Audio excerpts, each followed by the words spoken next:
ẹ kú dédé wòye gbogbo ẹ̀yin olólùfẹ́ Olóyinka TNT, ẹ kú gbogbo jọjọ́ ṣeréṣe dandan ni mo bá yín. Ẹ̀yin single parent yìí kí ló ń ṣe yín gan? Àní tí èèyàn bá ti ṣubú, tó ti ṣe kan, tó ti fall, tó ti ṣe kejì, tó ti fail. Tó bá jẹ́ kí ìkẹta ṣẹlẹ̀, ó ti ya wèrè, ó ti stupid. Ọ̀pọ̀lọpọ̀ yín ẹ máa ní kò sọ́kùnrin tó dá, mo sọ fún yín pé ọkùnrin tó dá wà. Àmọ́ ọkùnrin tó dá náà kò ní fẹ́ kẹ́ ba ayé òun jẹ́, òun náà torí pé ọ̀pọ̀lọpọ̀ ẹ̀yin obìnrin tẹ́ bá ṣubú, iwájú lẹ máa ń wò. Ṣùgbọ́n táwọn ọkùnrin yìí bá ṣubú, ẹ̀yìn ni wọ́n máa ń wò. Ọkùnrin tí ó bá dá, òun náà ní lajú ńlẹ̀ kóbìnrin kan kó wá ba ìgbésí ayé òun jẹ́. Wọ́n dẹ̀ mọ̀ wípé lára nǹkan tó tètè ba ayé ọkùnrin jẹ́, òun ni tí bùkátà bá pọ̀ jù. Tí bùkátà bá pọ̀ jù nǹkan tí ọkùnrin ń hẹ̀n lọ. Ọ̀pọ̀lọpọ̀ yín tẹ́ jẹ́ single parent, nígbà tẹ́ ti ṣubú already, kò tiẹ̀ tó lè máa ronú torí mo rí mo fẹ́ fọ́kọ bá mi wọ́kọ single parent ń wọ́kọ. Tó bá ti ṣubú kó tó sọ wípé òun jump lọ wọ́kọ mi, kọ́kọ́ wá stability. Àìjẹ́bẹ̀ tó bá wá stability, ó tún sì máa padà di single parent ni. And single parent tó máa wá di, ó máa wá worse because nígbà tó bá tó lọ́mọ méjì tẹ́lẹ̀ àbọ̀bọ̀ kan tẹ́lẹ̀, tó kúrò nílé ọkọ kan tó sáré jump sínú ilé ọkọ míì, there's tendency pé tó bá máa kúrò nínú ilé ọkọ yẹn, nǹkan méjì ló ṣeéṣe kó bá jáde. Ìsídà kó jáde kó yẹ pé ó ti wà empty, gbogbo nǹkan tó mú wọnú ilé ọkọ yẹn kó wà empty, kó yẹ pé àwọn owó tó ti kó dání tẹ́lẹ̀, àwọn nǹkan tó ti kó dání tẹ́lẹ̀ tó yẹ kó fi ṣe oríire, wàá ti ná, wàá wà empty, kò tún ní bùkátà kún bùkátà débi wípé wàá wà nílé ọkọ yẹn, wàá tún ti bímọ míì mọ ọmọ tó mú wọnú ilé ọkọ, bùkátà tún lé fún ẹ. Ìgbà tí ẹ bá ní ọmọ kékeré lọ́wọ́, tí marriage dẹ̀ ti fail, stability àti bẹ́ẹ̀ ṣe máa tọ́ ọmọ yẹn tí ò ní rin ìrìn àrè tẹ́yìn náà rìn ló yẹ kẹ́ kọ́kọ́ máa wá. Mi ní kẹ́ má ní relationship, ọ̀rọ̀ kọ́kọ́ ló kàn yín kù. Ọ̀rọ̀ kọ́kọ́ ló kàn yín kù. Bẹ́ẹ̀ ṣe sọ pé kò sọ́kùnrin, àwọn obìnrin ń rí ọkùnrin, bọ̀ irú àwọn obìnrin tó ń rí ọkùnrin, àwọn obìnrin tó jẹ́ wípé wọ́n lè add value sí life ọkùnrin ni. Kò sọ́kùnrin tó fẹ́ lọ gbé ẹni tó máa padà bá yé òun jẹ́, pàápàá ọkùnrin tó níbi tó ti ń bọ̀. Àwọn ọkùnrin tó lè wò ó kí n pé 60, bí n bá lọ́kọ, ọmọ àtún bẹ̀mí fẹ́ ni. Kí ni reason? Torí pé mi ò lè jẹ́ liability sọ́kùnrin kankan, a jọ máa ṣe fúnra wa ni. But ẹ̀yin ò ní nǹkan kan tí ẹ ń bọ̀ níbì kan, ẹ ní jókòó kẹ́ meditate, kẹ́ ronú nǹkan tó gbé yín kúrò níbi tẹ́ ti ń bọ̀, kẹ́ ronú nǹkan tẹ́ lè ṣe láti improve life yín, láti improve living yín. Nǹkan tó máa wà lọ́pọlọ yín ni pé ẹ fẹ́ wọ́kọ. Mi ní kẹ́ má wọ́kọ, mi ní kẹ́ má wà relationship, bọ́ ọkọ ló kàn yín kù. Nítorí ẹ̀ lẹ ṣe ń fall into wrong hands because àwọn ọkùnrin tẹ́ ń pàdé wọ́n ti mọ̀ from the beginning gbà tó bá ti gbé yín sórí scale, tó ti gbé yín sórí òṣùwọ̀n, tó ti wò pé eléyìí kò sí value tó lè mú wá sórí table, eléyìí ó máa tún ba ayé mi jẹ́, ó máa dákún wàhálà mi ni, kò dẹ̀ ní fẹ́ let go, á fẹ́ dú ẹ náà. Tó bá dẹ̀ dú ẹ tó ní nǹkan tó fẹ́ ṣe, tó bá doyún kò ní pé kò ṣe. Nígbà tó bá yàwó ló máa tún lọ dẹ́rù ẹgbẹ́, tó jẹ́ pé nígbà tó bá kúrò nínú ilé ọkùnrin kan pẹ̀lú ọmọ kan àbọ̀mọ méjì, tó bá máa tún lọ sílé ọkùnrin míì tó ti lọ gbà carried away, tó tún bí wọn, wàá kúrò tó bá yà wàá tún kúrò ńbẹ̀ pẹ̀lú bùkátà, ọkọ wà empty, kẹ́ gbogbo nǹkan tó kó lọ ó mú jáde, ó tún wá mú bùkátà tó ti wà ńlẹ̀, ayé yín ò wá nílé settle mọ́, ẹ tún wá fi rádaràdá yín, ẹ tún fi rẹ́ ọmọ tẹ́ ẹ tún mú dání lára. Tí ọmọ èèyàn bá sì kéré tó kúrò nínú marriage, in tó yẹ kó gbájúmọ́ ni bí àwọn ọmọ yẹn ṣe máa stand, in tó yẹ kó gbájúmọ́ ni bí àwọn ọmọ yẹn ò ṣe ní rin irú ìrìn ẹlẹ́yà tó rìn tí ó fi rin rédèrèdè. Kì í ṣe gbogbo single parent náà ni ò ṣe dáadáa, bọ̀ nígbà míì obìnrin tí ò bá lè add value sí life ọkùnrin máa ń let go. Ó máa easy fọkùnrin kó let go. Ẹ̀dẹ̀ máa gbọ̀n kiri, single parent ni mí, mò ń wá ọkọ tó máa tọ́jú mi. Ẹ̀yin ò kí ń wá ọkọ tó máa fi mí lọ́kàn balẹ̀ tájọ máa tọ́jú ara wa. Ẹ ń wá ọkọ tí ẹ̀yin náà lè gbé dìde, ọkọ tó máa bá yín gbọ́ bùkátà yín, tó máa gbé yín dìde lẹ̀ ń wá. Nítorí ẹ̀ lẹ́ṣin nítorí ẹ̀gàn bẹ́ẹ̀ bá ṣẹ̀, àwọn ọkùnrin yà wọ́n á wé ẹ̀ṣẹ̀ mọ́ yín lẹ́sẹ̀ tẹ́ máa fi get out, tó máa fi push yín out. Because àwọn ọkùnrin yìí náà, àwọn náà ti mọ̀ pé ara àwọn nǹkan tó tètè ń pa ọkùnrin, tó tètè ń ran ọkùnrin lọ sí inú pé hypertension and everything, òun náà ni wípé tí bùkátà bá ti pọ̀ jù. Ṣé ẹ̀yin single parent mi ṣé ẹ̀ kí ń rorí ni? kí ló dé tó fi jẹ́ pé tẹ́ bá ti kúrò nbí kan báyìí ẹ tún máa rush ẹ ní jókòó kẹ́ wá stability ẹ ní jókòó kẹ́ wò báwo ni mo ṣe lè sustain ara mi, báwo ni mo ṣe lè wà enough fún ara mi, báwo lèmi náà ṣe lè dúró tó jẹ́ wípé ọkùnrin máa bẹ̀ mí fẹ́, ẹ̀yin lẹ tún máa tọ́jú ràn tẹ́ tún máa wá ọkùnrin tẹ́ máa fẹ́ wàrà ẹ gbọ́ ọmọ dání, ọmọ yẹn nídìí yín bébì lọkùnrin nígbà tó ọmọ tó ò tí ì gbé débì kankan tó tún ti lọ gbé lọ sínú ilé ọkùnrin míì, báwo ló ṣe fẹ́ ní time for ọmọ yẹn, kò dẹ̀ sí bó ṣe lè ṣe ọkùnrin yẹn ò lè dàbí bàbá fún ọmọ ẹ, kò lè ṣe bàbá fún ọmọ ẹ, wàá bẹ̀rẹ̀ sí ní máa struggle pé kò tẹ́kẹ̀ ọmọ kójú bá tiẹ̀ lórí ilé ọ̀dọ̀ bàbá tó ti ń bọ̀ kọ́ máa fún ẹ lórúkọ pé ọmọ ò rọ́mọ tọ́, wàá máa struggle bí ò ṣe ní lose ẹni tó ṣẹ̀ṣẹ̀ fẹ́, bó ṣe máa satisfy ẹ, at the end of the day ọmọ ló máa padà wá jìyà ẹ. Kí ló ṣe yín?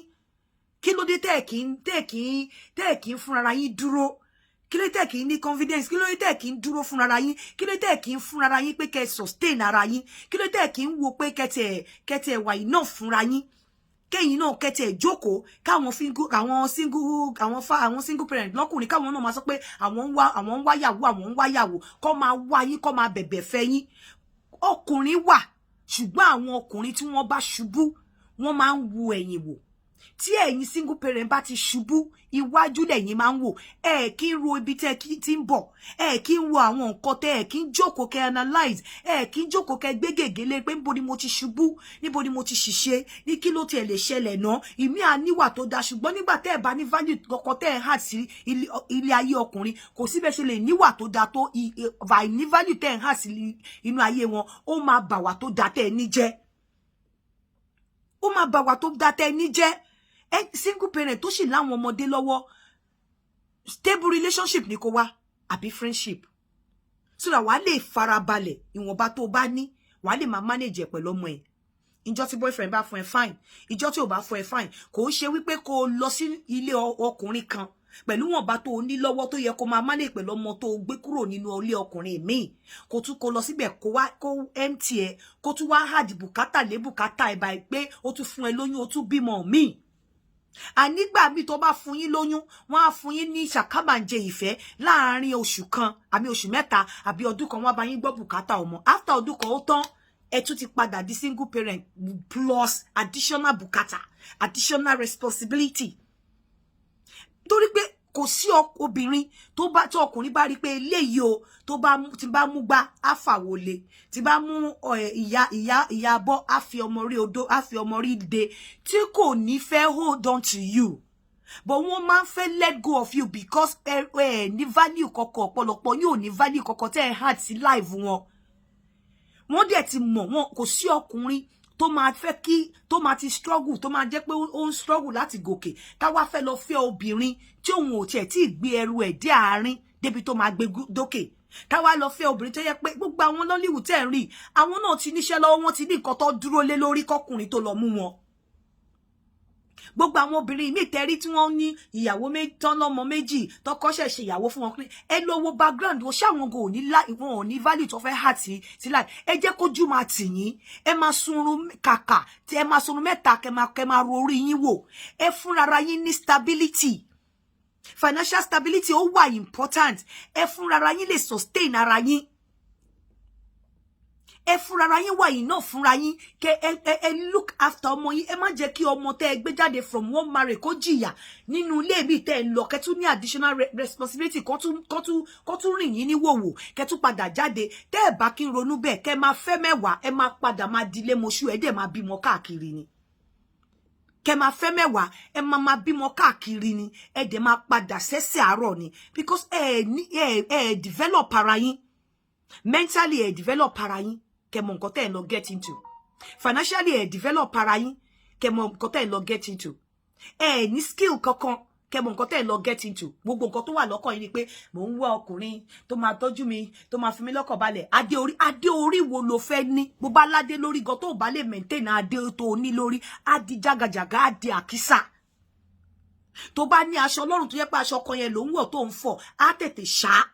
So adé wo lẹ fẹ́ ní lórí tẹ́yin gogo ò ní nǹkan tẹ́ fẹ́ fi maintain adé yẹn, tẹ́ fi pé máa lè retain adé yẹn.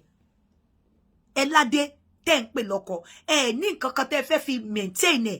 pé kó lè máa shine. Báwo lẹ ṣe fẹ́ retain adé yẹn sórí yín?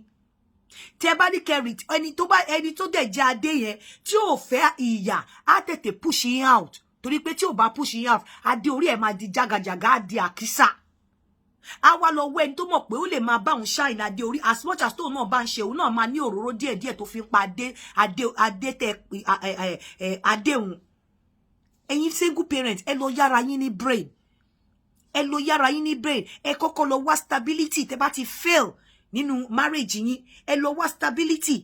ẹ lọ get ready mentally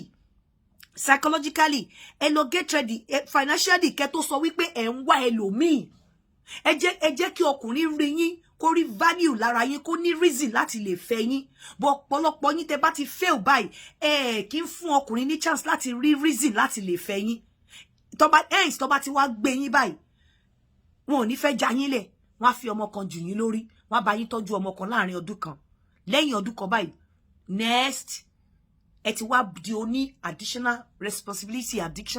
additional bùkátà ìwọ tó pé wọ́n bá tó ní o sì fi tọ́jú ọmọ méjì pẹ̀lú ẹ o tún ti fẹ́ yọkan sí o dẹ̀ ṣiṣẹ́ kún owó tó fi ń tọ́jú wọn á reduce àwọn ọmọ tó wà nílé àjìyà èyí tó fi sí náà àjìyà ẹ máa yára yín ní brain ẹ máa lu ọpọlọ yín ẹ ṣí orí yín marriage mi sọ pé tẹ́ bá ti kúrò nínú marriage kan méjì marriage ò kì í ṣe ultimate again marriage ò kì í ṣe the next online marriage ò ń ṣe nǹkan tó yẹ kó jẹ́ next online fún you can have a stable relationship if you want you can have a friend you can have a relationship but don't even think about marriage go and think about stability kó dẹ̀ wà mentally ready fún the next relationship tó ń get into ẹ máa ronú ó máa ń dàbẹ́ ni pé mo fẹ́ sick tí bá ń gbọ́ ẹ bá mi wọ́kọ̀ ọmọ mélòó ló ti bí ọmọ méjì ọkùnrin mélòó ló bí fún méjì ọmọ mẹ́ta ló ti bí ọkùnrin mélòó ló bí fún ẹyọ kan ọkùnrin tó bá da kò ní fẹ́ obìnrin oní liability ọkùnrin tó bá da kò ní fẹ́ obìnrin tí ò lè add value sí ìgbésí ayé ẹ̀ ọkùnrin tó bá da lára nǹkan tẹ́ máa fi mọ ọkùnrin tó da kò ní fẹ́ tí ò bá ní òróró tó fi lè shine adé orí ẹ̀ adé tó fẹ́ dé sórí tó jẹ́ òun otherwise kò ní fẹ́ kí adé yẹn kó di àkísà kó di jákujàku go and think about it stop singing stop crying ẹ lọ wá stable relationship kẹ́dẹ̀ keep open mind kẹ́dẹ̀ develop ara yín skillfully kẹ́ develop ara yín financially kẹ́ develop ara yín kẹ́ gbé ara yín dépò pé ọkùnrin will have reason láti fẹ́ take care as a wife not you begging or soliciting for husband èyí ni mo mú wá fún yín ẹ má máa sọ kinní yẹn ó wà irritating tẹ́ ẹ bá mọ̀ obìnrin kọ́ ló yẹ kó máa sá fún ọkùnrin we are supposed to be the price tí ọkùnrin máa pay but tó bá ti di pé ìwọ ló ń sọ pé ẹ bá mi wọ́kọ̀ ẹ bá mi wọ́kọ̀ ẹ bá mi wẹ́ni tó máa kíni single parent ni mí that means wípé o ò ní stability o ò tí develop ara ẹ o wà mentally ready tó bá dẹ̀ ṣọ́ra tó bá padà lọ síbòmí ìsídà kó come out empty or kó come out with additional responsibility tó dẹ̀ máa affect ibi tó ti máa affect àwọn ọmọ tó ti bí sílẹ̀ lẹ̀ á dẹ̀ affect ìwọ náà mentally tó bá ṣọ́ra Ọlọ́run má jẹ́ kó run into depression èyí ni mo mú wá fún yín lénìí shabarikolo.com ẹ lọ register ńbẹ̀ ire o ẹ káàárọ̀.